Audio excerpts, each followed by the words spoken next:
water as an essential part of the climate conversation. Thank you for being here to focus on local leaders and how we can support them around the world. There are a lot of indicators that are going in the wrong direction.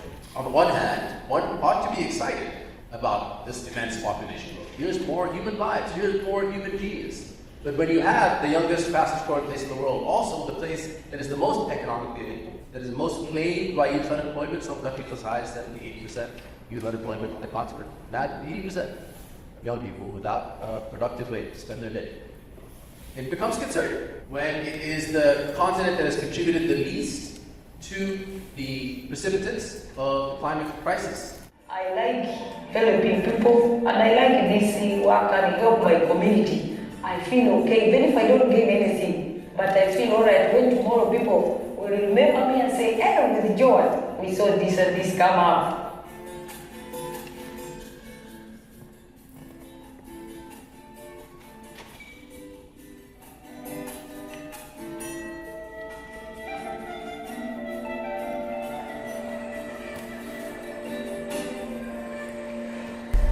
First, thank you all for being here. It's really a pleasure to share the stage with other people working at different intersections of energy and water access. One of the things we really want to do with this film, as Micah kind of alluded to, is that we have the opportunity through our work and our partnerships to connect with so many people that are on the front lines of climate change and driving solutions in their own communities. And we feel it's our responsibility to try to bring those voices, those stories to things like Climate Week. And I was so honored that these panelists joined us because they really offer a very different perspective at the intersection of water access and climate. When we set out to make this film, we weren't trying to make a climate film, but you can't really make a water access or water infrastructure documentary without climate coming up, and you see it really showing up quite a bit. We also had a plan to make a film about women's leadership, but you also see that across climate solutions, and it's been exciting already at Climate Week. You'll hear more of that around women leading climate solutions globally. But one of the main things I want to talk about with this panel is that there is a shift, and you see it happening in real time in Nakivale in Uganda, of moving away from single-point boreholes, which is that kind of maybe a hand pump or even might be motorized, where people are still lining up. And so some of the benefits of clean water access are not really fully being utilized. So we talk about time and other things. I imagine a lot of folks in this room are pretty well versed on both the challenges and some of the solutions. What you're seeing is trying to move to piped water systems and even household connections. So quick update, in Nakivale now, actually on Thursday this week, they're going to be seeing this film. We also believe it's important that these are their stories and we're bringing it back to that community. And they're going to be doing a handover, official kind of handover ceremony of the system. Since that last update that the tap stands were installed at the chairperson's house, which is just such a great part of the film, they've also done over 30 household connections that community members themselves are paying for. And that was one of those big questions that when we dove into this, is that can you go beyond just the pipe water system and how do you support the communities and households and actually making household connections. So that's one of the reasons this panel is so exciting, and I'll let them all kind of talk about what they're working on. So really focusing, I think, first on just infrastructure. So going beyond maybe point sources and looking at rural infrastructure, whether that's infrastructure even in more urban areas. My first question, just so the folks kind of know who they're listening to today, is how are your organizations addressing water infrastructure? What shifts have you seen? I know, for example, Charity Water from boreholes to pipe water systems. With water.org and their water equity fund, they're looking at actually financing infrastructure, so beyond just the connections that was kind of their bread and butter for a number of years. And I know that there's just some interesting things that this presents also for leaders. So do you mind starting to sharing a little bit about what the shift looks like and what you're working on? Sure. So thank you for having Charity Water represent on this amazing panel. Great event. So Charity Water is a funding organization that supports WASH programs, water sanitation, hygiene programs across 22 countries currently.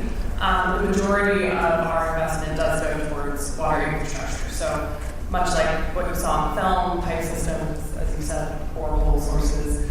Our organization started 18 years ago, actually this September, and you might imagine that when we started, very small, very heavy on wells with hand pumps, as you were saying, multiplying sources at a smaller scale. So a lot of our model, a lot of our policies, a lot of kind of those foundational pieces have been built on that. But as you've alluded to, we've seen such a change and such a trajectory towards more piped water access into your home. And so, we've seen actually the majority of that we now fund is piped water as opposed to borehole sources. Plenty of borehole sources still applicable in different communities and different contexts. We also fund rainwater harvesting solutions in different places, filtration. But really piped water has become very, very prominent piece of the pie. And I think for us, it's been an interesting opportunity to make sure that we can support all of the phases of piped water access. So I think this film does such a beautiful job of showing not only the technical complexity that piped water involves, but also all of those social dynamics and bringing communities together to share a pipe system and having to assess and do feasibility studies and design processes. And these things take time, these things take resources, so we've had to sort of look at our own funding timelines and policies and ways that we support our partners to be able to fund that work and support that really important planning piece to make for a successful piped water system. So it's not just about the implementation, but also all of the other work that's needed. So I think that's been the biggest shift that we've seen in how we sort of had to challenge our own internal operations and make sure that we're supporting our partners in really strong ways there. Yeah, when we first, Michaela and I first talked ahead of this panel, she was talking about they actually have a graph where they're charting out kind of the different types of projects over the years, and maybe like 5-10 years ago, the majority were definitely boreholes, and how that graph is actually changing. So being a bit of a broad organization, you can kind of really see that trend in their own data. And I just thought that was really fascinating and something that people might not know, even if they are familiar with charity one, or they are doing such a robust support of those types of projects. So maybe on the financing side, Rocio, you could go next and kind of jump in on what historically that maybe has looked like for you and what you're looking at now in investing in financing infrastructure. Sure, thank you. Congratulations on a wonderful film, and thanks for the opportunity to be here with all of you tonight. Well, as you well mentioned, historically, our core model has been working with microcredit and empowering people in households to pay for their own water and sanitation solutions. And we can honestly say we've been rather successful, reaching more than 69 million people whose lives have been transformed with access to safe water and sanitation through this model, and have mobilized $5.8 billion for these solutions so far.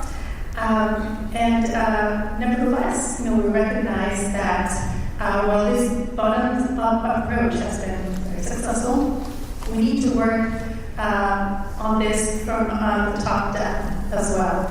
As we heard earlier, we're talking about 2.2 billion people around the world who still need access to safe water. And if you look at sanitation, it's starting to see worse. There's 3.5 billion people who lack safely managed sanitation. So we're definitely working on complementing our model and working from the infrastructure angle. Part of that is, as we already mentioned, our sister organization, Water Equity, is definitely investing in infrastructure projects, water supply, water treatment, other water and sanitation services. Most recently, we have a third organization, Water Connect.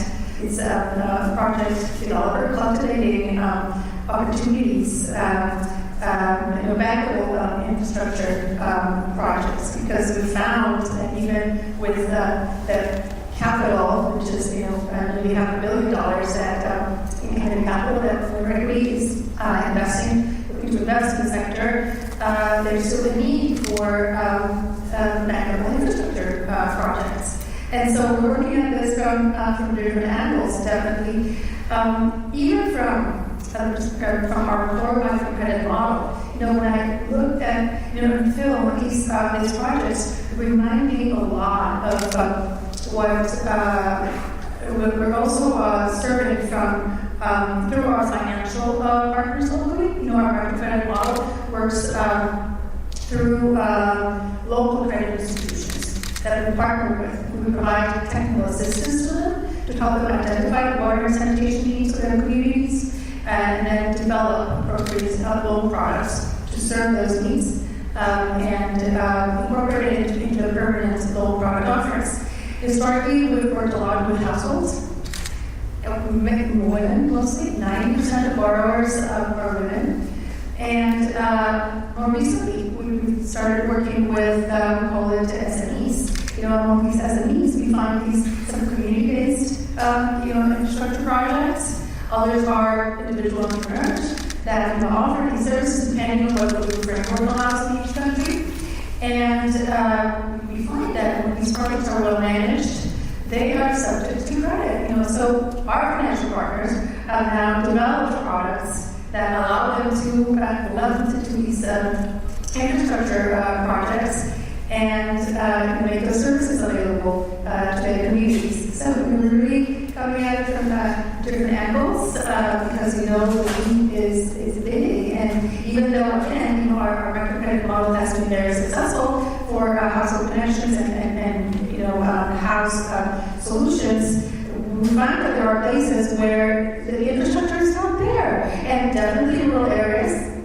We see that, but in Latin America, most of the population is in urban centers, more than 80%. And even there, we find peri-urban areas.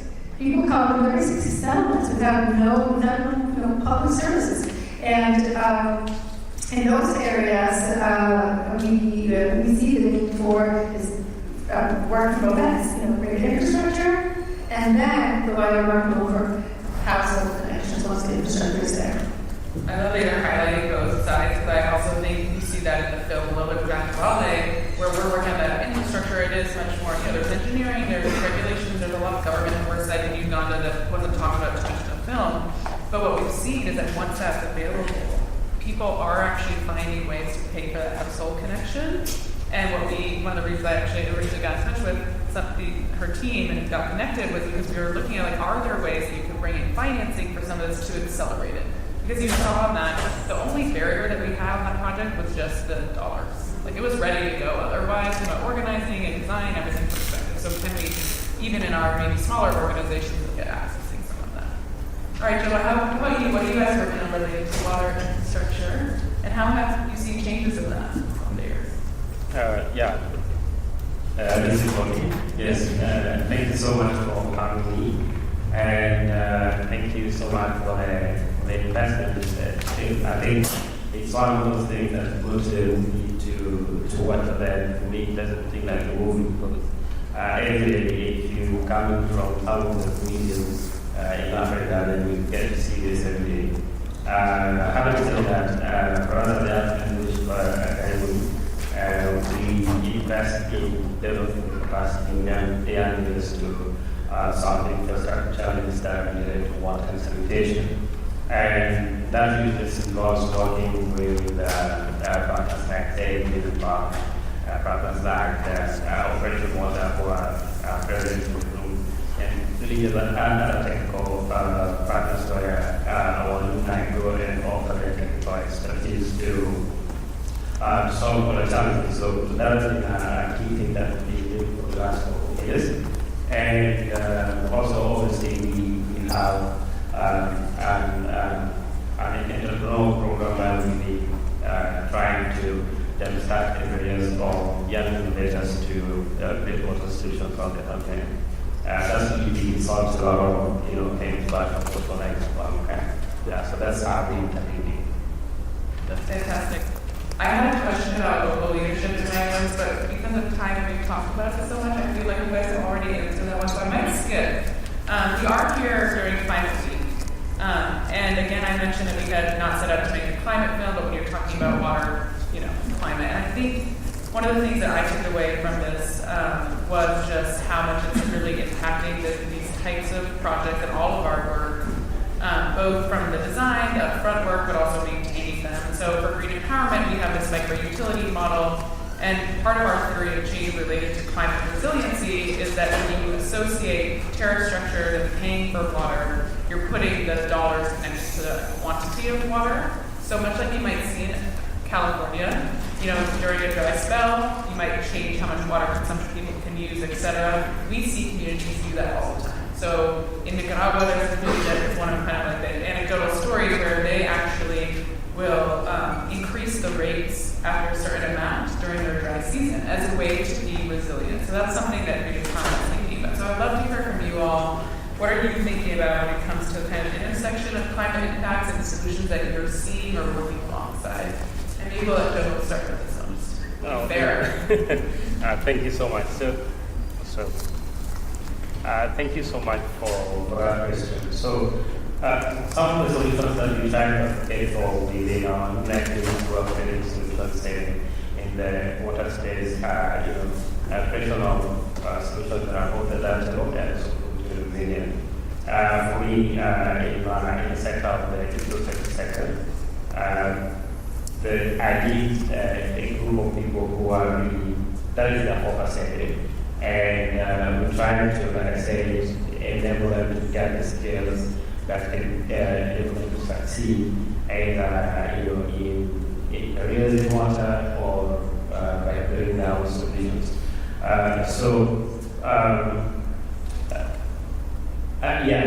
think we focus on ensuring that they have the right skills to succeed, and then we try to hand them to opportunities that can enable them to do so. Yes, that's really it.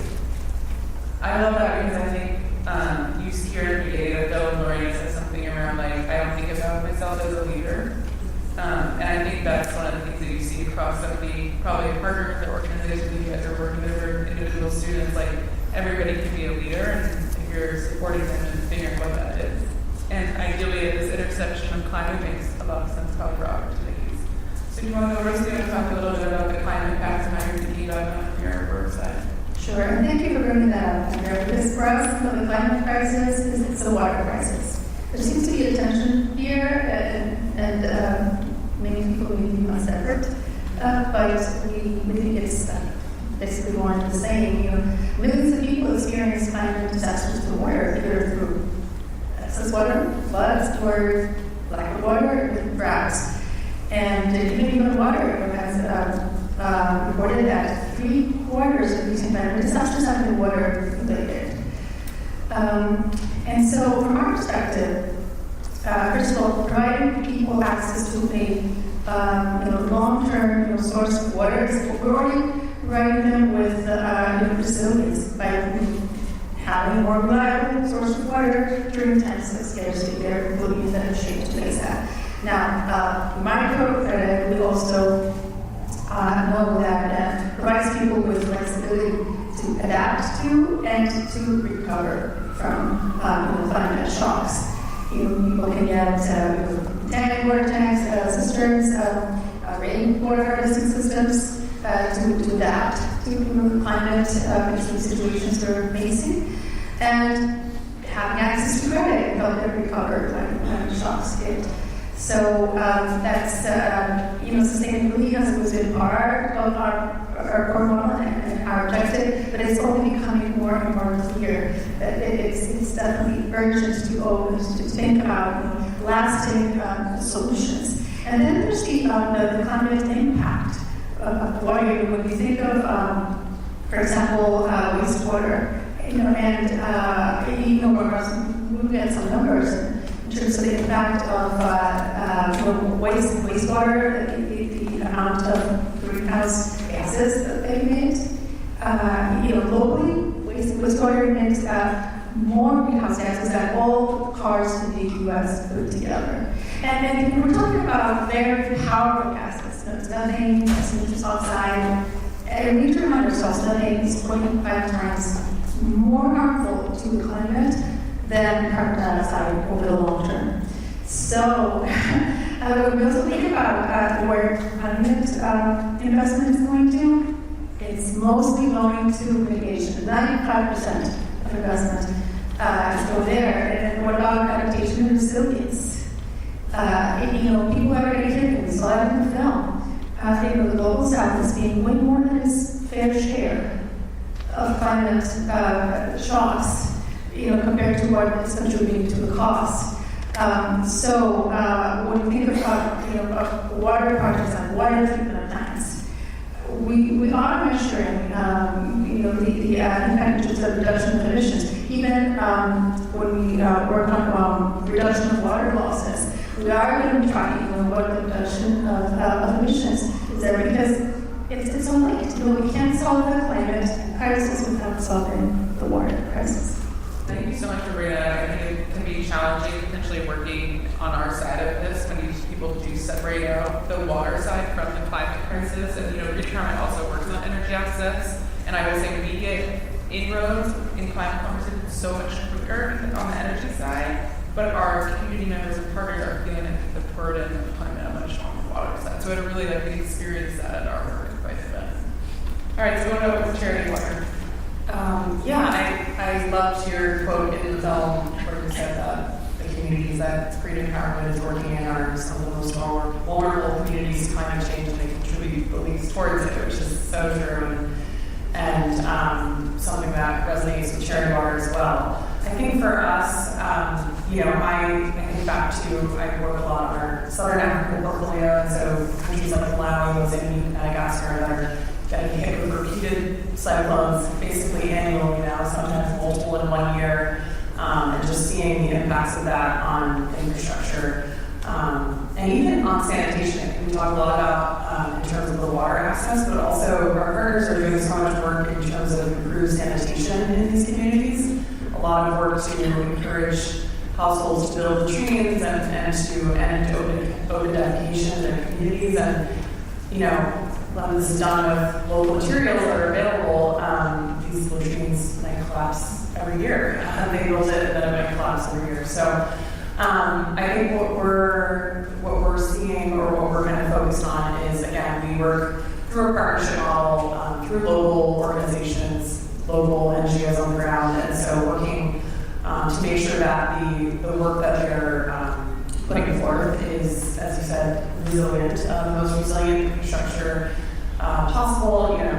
Deep boreholes like we saw in the film, different components of these systems, chlorination included in a lot of these systems to address contamination, use of solar where possible, and then I think a lot of our focus moving forward is also going to be on the operations and maintenance side of things, which I think doesn't feel neatly linked maybe to the climate, but when you think of those resources as sort of the response mechanism to when a water point is down, when a water point does get damaged, there is a mechanism in place to get that up and running as soon as possible and kind of restore access in that community. So that's a lot of where our mind is going to move forward at Charity Water. Yeah, that is very much our experience as well. By focusing on the operation maintenance side, these systems are sustained, they can be more resilient. I still would love to find a way to get more of those kind of dollars to the water resilience side. I could probably talk about this for hours, but I did want to see if there was any questions from the audience for our panelists. You can probably take about 2 questions, just honoring people's time that you spent with us. But if anybody wants to raise their hand, Maida is here, and she will tell us about ask some questions. Hello. My question was, I was at a different panel yesterday where someone is from Appalachia, and they were talking about in their community, just like oil water services, and like how they also don't have like consistent access to clean water. And also from my area of the country, there's a lot of oil water nurses too.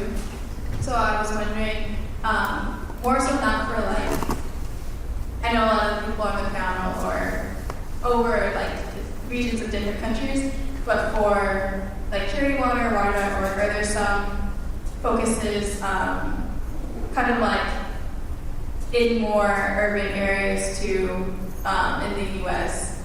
And that's not like a question against like the other countries, just like wondering off yesterday. I can start with something, yeah. For Sharing Water, it's not our focus currently. We are focused internationally, just haven't, found our spot within the U.S. and just feel that we're not the best place to keep our resources there. But of course, the problem exists in our own country as well. So we're very supportive of other organizations that are working there. Well, it's basically the same thing. Yes, although we are a US-based organization, our work is in South Asia, Southeast Asia, Africa, Latin America. That's where our strength lies in great different organizations make tackle problems. We recognize there are water issues in the US as well. Yeah, when Green Empowerment asks this question, even because we're kind of broadly not just water focused in terms of why we work internationally, one of the things that the U.S. has is quite a bit of resources and funding, and part of the history of why we have a lot of that resources and funding is extractionism abroad and colonialism, and so I encourage folks in their own communities, wherever that is, to advocate for resources for your communities. But I do think a lot of kind of the philanthropy side and investment side that you're seeing, at least in this panel, is about countries and areas that just do not have some of those financial resources right now to support it. For Green Empowerment, there's a lot of the municipalities that we work with, they actually have a mandate to provide clean water to communities, even those communities that are rural. They often are lacking in technical capacity as well as financial capacity. So it's not necessarily to say that work here is not as important, it's more about like where can our work happen, and I think here in the U.S. a lot of that should be around organizing policy, because we have the money. Awesome. Great question. Yeah, I was just going to say that. Thank you so much for that question and for bringing that to everyone. Hi there. I was just curious about your building process. Since you mentioned fire coalitions and think about land crisis without thinking about water crisis, when editing, putting it all together, was there any challenges on what to include? Because I imagine American had a lot of footage and the archival options. What was the most challenging putting it together? If it wasn't. Oh my gosh, I'm going to hand this over. Sorry, David. You told me that you were going to talk.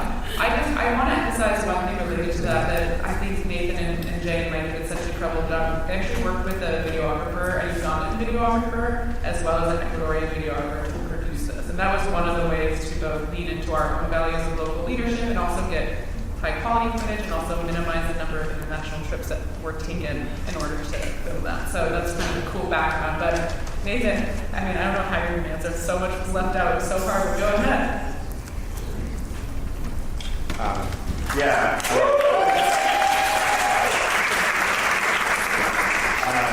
So in post-production, we did have terabytes of footage. My colleague Jay, writer on the project, co-producer, photographer, and best friend, was super helpful with me. And I think what we both agreed on from the beginning of the project with Micah, our producer, is that if this film is going to say anything important at all, it's going to be because people who care about and live these issues are the ones who speak it. So when it comes to editorializing or adding to that, we try to do very little of that. There's a bit of poetry that Jay wrote at the beginning and in the middle, but mostly it's the voices of the communities that are making this happen. So lots of choices were made, lots of leaning into the personal stories of the people making this happen. I believe this film did a good job of centering the characters who were doing the work, the Lorena and the Joan of the film.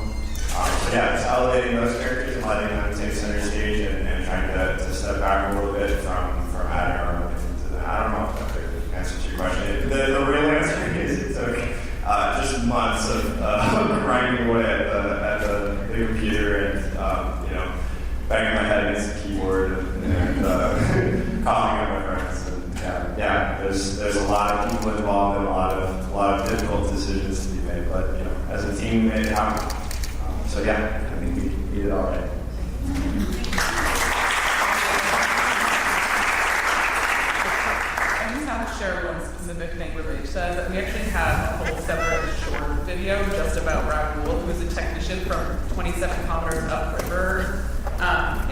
grandpas, and he is a technician on his system, and Nathan was just so inspired by it, and we actually just have a whole separate little video just about his stories. He honestly does a better job explaining the intersection of the water crisis, the climate crisis, and local leadership and community organizing than I could ever do. So we have that video available. It's a little treasure.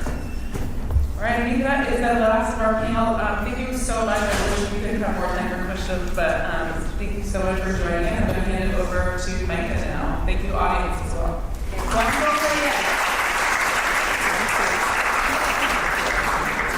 Huge thank you to the panelists. Really awesome to hear about the work that's happening around the world. I think,